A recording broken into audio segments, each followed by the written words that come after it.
l'épisode complet est disponible au patreon.com/TSLH podcast.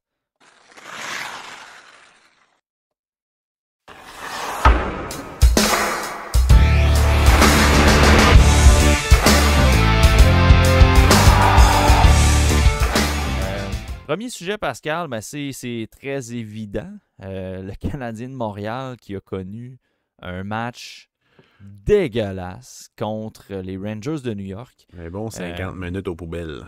Ouais, c'était très atroce comme match. Il y a eu beaucoup de réactions par la suite. Comment tu trouves une performance comme ça à la suite déjà de 3 défaites de la troupe de Martin Saint-Louis? Ah, c'est sûr, c'est décevant. J'ai bien aimé le fait que Suzuki prenne un peu les choses en main, m'amener pendant une couple de minutes, scorer 2 buts, mais le 5e but a décollissé le Canadien. Les gardiens de but n'étaient pas là, mais c'est vraiment un match d'ensemble qui était mauvais. Mais la réaction est sur le net, sérieux, je la comprends pas nécessairement, parce que à quoi vous vous attendiez? C'est la même équipe que l'année passée. Tu sais, j'en ai déjà souvent parlé dans le podcast, mais le fait que les jeunes, collectivement, ont 1 an de plus, c'est le pire mythe dans le hockey. C'est-à-dire que 1 an de plus égale meilleure équipe. C'est excessivement faux. Ça n'a jamais été vrai. C'est les vétérans, c'est vraiment l'ensemble quand tu as des points forts dans tes points piliers, dans tes joueurs piliers, que ça va avoir un impact. Il n'y a rien qui a changé. Tu n'as pas Monahan. Fait que déjà là, en startant la saison, tu as moins de vétérans. En plus, tu as une pré-saison de bouette que l'équipe n'a jamais joué ensemble au total, qui a été dérangée pour au moins 3 matchs à cause de plein d'affaires médiatiques. C'est l'ensemble de la pré-saison, c'était acheté aux poubelles. Ton équipe n'est pas prête. Mentalement, il y a full distraction. Puis bang, ça va pas super bien. Il y a des matchs que ça a bien été. Mais tu sais, je comprends pas la réaction. Puis là, ça pointe Saint-Louis. Mais c'est pas Saint-Louis le problème. C'est à glace. C'est pas rendu là. C'est la 3e année de la reconstruction. Ils sont pas pantoute rendus au moment d'être dans le mix comme ils vendaient. Là. C'est probablement ça aussi le problème. Là, Ouais, de vendre dans le portrait. Mais tu sais, de parler de série que les joueurs, en fait, les joueurs se sont mis bien trop de pression pour rien. Puis tu sais, on parlera pas de Jacky pour l'instant. On va sûrement parler après. Mais ça n'aura eu aucun impact dans ces 3 joutes-là. L'équipe est juste en bas de peloton dans la Ligue nationale de hockey. Je comprends pas. Tu sais, il y en a que je comprends parce qu'ils savent pas c'est quoi, là. Mais tu sais, la majorité m'a amené à quoi vous vous attendez. Je comprends pas la réaction d'être aussi fâché. Oui, il aurait dû être meilleur, il a donné le meilleur effort, ils ont essayé, ça n'a pas fonctionné. Mais ils ont tellement pas les effectifs que, tu sais, il y a 3 joueurs peut-être qui sont constants. T'sais, Hudson est constant. Montembeault, l'effort est là, mais ça n'a pas été un gros match pour lui. Matheson, l'effort est tout le temps là aussi. Mais tu sais, pour ça, il y a 0 constance. Kapanen, mais c'est pas lui qui va avoir un impact. Il faut pas s'attendre à gagner, là, à jouer peut-être pour 500 gros max. Mais tu sais, Laine n'est pas là, puis tout. Je comprends juste pas les gens, les journalistes, de bêcher sur le CH. Tu t'attendais à quoi?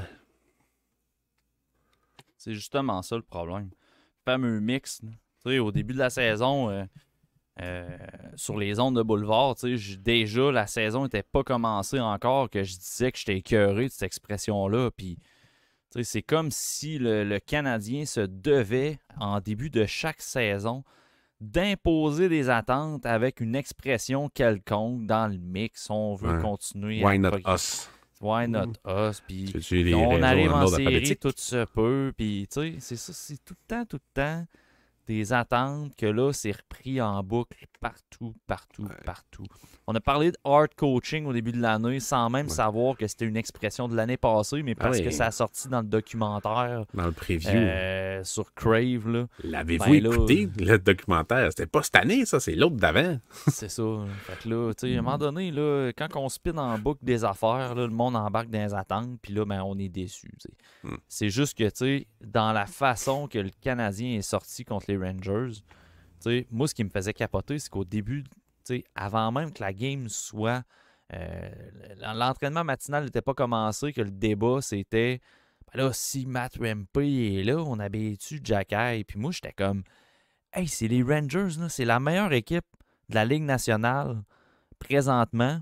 Puis c'est possiblement une des meilleures sur papier. T'affrontes le meilleur gardien, t'affrontes une des meilleures offensives de la Ligue, et tout ce que tu trouves à chercher tourne autour de Harbour, Jacky. Sérieusement, ça a été un coup de pelle d'en face, mais j'espère que ça va ramener à la réalité bien du monde, parce que là, on enlève l'histoire de Jacob Trouba, là, mais que Jacky était là ou non, là, ça ne change rien. Le CH était pas du même niveau, mais pas Non. du tout, du tout, du tout. Ça avait aucun sens. Puis, moi, ce qui me fait capoter, c'est qu'à un moment donné, on a souvent dit aussi, il y a beaucoup de défenseurs dans l'équipe. On va tellement avoir une bonne défensive bientôt. Mais on dirait que là, on se rend compte que c'est pas pour tout de suite, puis on est fâché de ça. Mais c'est totalement normal, là.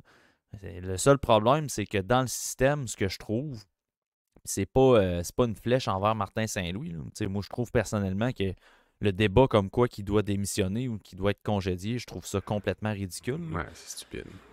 Mais le problème, c'est que là, les défenseurs se portent beaucoup à l'attaque. On a beaucoup de défenseurs offensifs qui se portent à l'attaque. Puis j'ai l'impression qu'une équipe comme les Rangers avait fait leur devoir, tenait les ailiers plus haut dans la zone. Puis c'est pas la première équipe que je vois faire ça cette année. Puis le Canadien donne des surnoms, c'est épouvantable. Il y a un mélange des défenseurs qui s'éternisent en zone offensive. Shout out à Lane Hudson, là, on l'adore, là, mais il va falloir qu'il corrige ça. Il s'éternise beaucoup en zone offensive. Il y a beaucoup de surnoms qui sont donnés.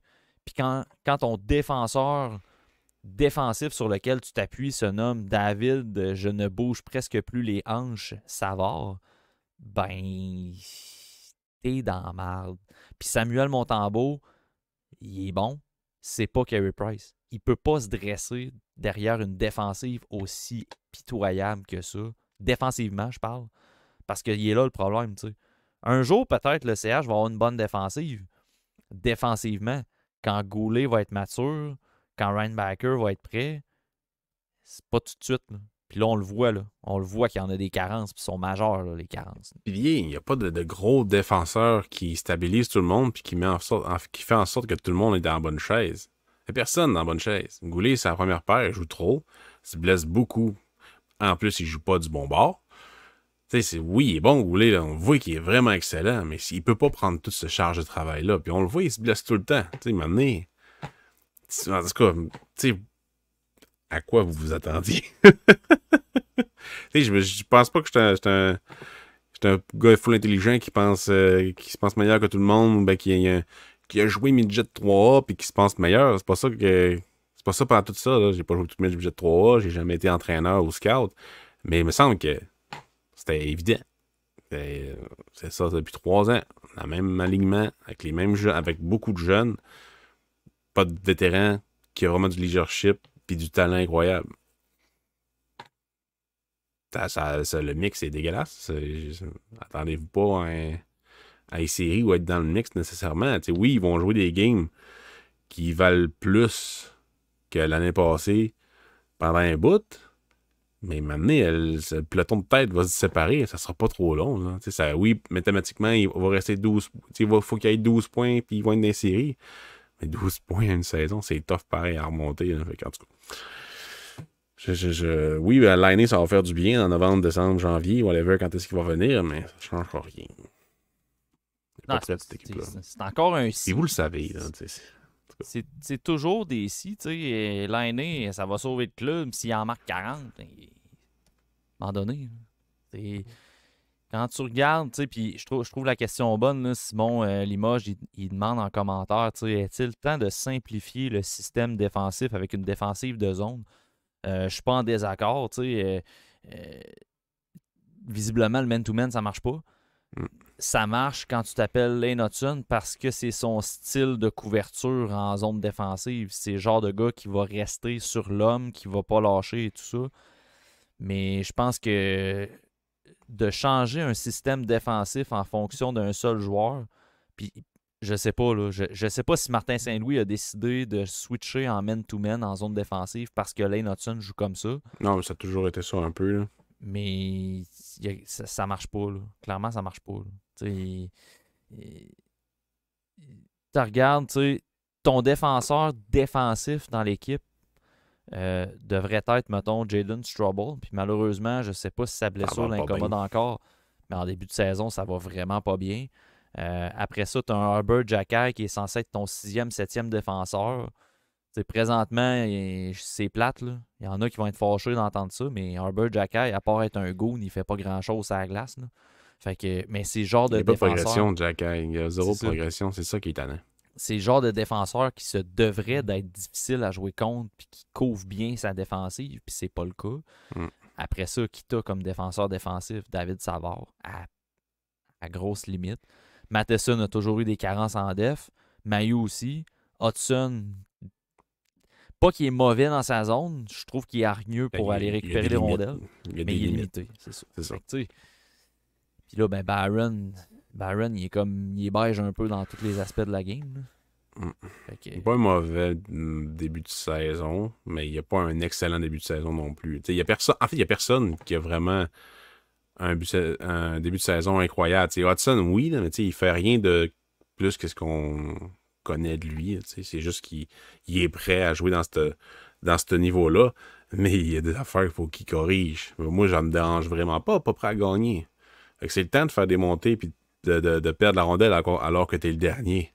C'est juste qu'à 28 ans, il va falloir plus qu'il en fasse de ça, contrairement à Subban qui en a fait toute sa carrière. Là. Mais tu sais, Hudson, faut que le monde vive avec ça, mais je pense pas que personne n'est contre. À fond, on chiale sur Hudson, sur ses revirements, whatever, parce que tu vois tout ce qu'il fait de positif. Et sa glace, as-tu du fun? Sacrément, oui. C'est le seul moment dans la game que c'est le fun à regarder, ou presque. C'est Slavkovski, un début de saison dégueulasse. Suzuki, il est point per game, puis peut-être qu'il n'est pas dégueulasse. Le premier trio, il produit, mais est-ce qu'ils ont un impact incroyable sur la game? Pas tant que ça. T'sais, fait que c'est Kirby Dack, mais il a manqué une année. Tous les facteurs de point d'interrogation qu'on se demandait, ça va être dur, ça va être dur. Tout est confirmé. Fait que là, ben, ça peut pas être moins bon. On va espérer que ça aille mieux, mais c'est pas grave. Écoute, c'est un bon draft.